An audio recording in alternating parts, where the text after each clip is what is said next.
Mountains. I'm Brian Hackney, and tonight's show, that's a mystery. You've probably heard the expression strange but true.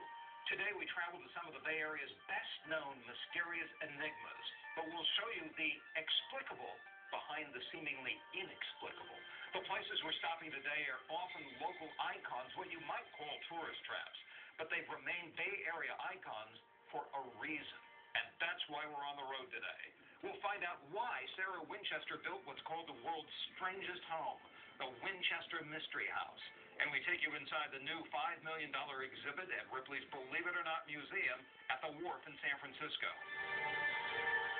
But we begin at this spot, one that has been around since the tail end of the Great Depression, when one of the only growth industries was in entertainment and in mystery. That's why this became and has remained one of the most entertaining and mysterious spots in the Bay Area, the Santa Cruz Mystery Spot.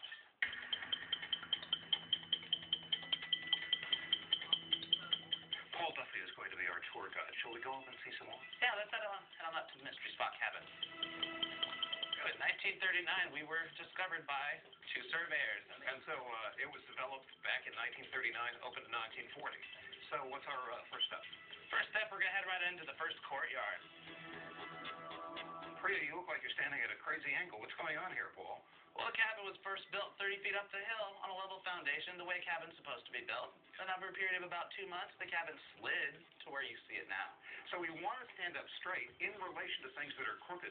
It plays games with your mind, with your visual perception. Is this where the mystery spot all began? I do believe so. This is basically where we started finding that there were certain laws of gravity that were being broken here. And right here, we have the board of mystery. You notice that it is a level board, but you'll notice that when you roll the ball into the cabin, the ball doesn't stay in the cabin. The ball will actually roll back out of the cabin. And this board is theoretically level. I don't know if I trust your torpedo level. Here, let's see what the iPhone says. So are you saying that laws of gravity are defied in this place? That is exactly what it would appear to be happening. Appear to be. Or there is a rational explanation, and that can be part of the fun, too. So we enter the cabin.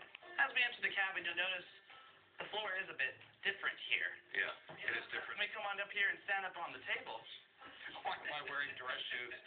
Okay, so you want me to climb up here? Yeah, absolutely. Climb on up and stand right at the end of that side. Whoa. Okay, this is weird. Okay, so I'm standing, so the force of gravity is directly down, but everything else is totally cattywampus at a complete angle.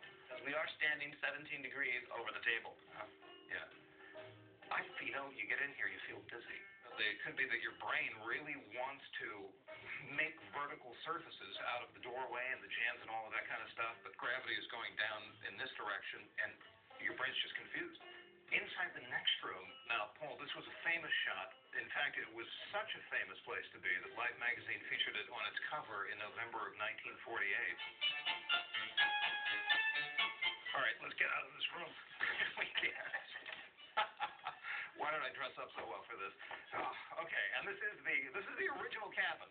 Absolutely, this is the original cabin. Okay, and this is one final illusion. Now, how tall are you? I am 5'11". Okay, I'm 6'2", but I'm feeling like we're about the same height right now. We do look about the same height right now. Yeah. So you want to go ahead and switch places? Yeah, let's see what happens. Oh, I'm much more used to this. You have shrunk considerably. Oh, this is leaning. You notice that when I put the ball down, it actually does roll your direction because this is downhill. You are standing on the bottom side of the bench, but you're getting taller. Okay. So there could be a rational explanation for all of this. That is very possible. And that's part of the fun for kids, too. We want them to be more scientifically literate. And so this is a great place for them to come, really be amazed by some stuff, but also do some thinking. Absolutely. We're open 365 days a year. We encourage kids of all ages to come on down and figure out the mystery for themselves. And it's only $5. Now that, the entertainment, learning something at the same time, is a deal. That's the real mystery. Paul, really appreciate it. I had a lot of fun. Okay, gotta head to our next stop, where mystery is its middle name. But on the way, when you're on 17 and you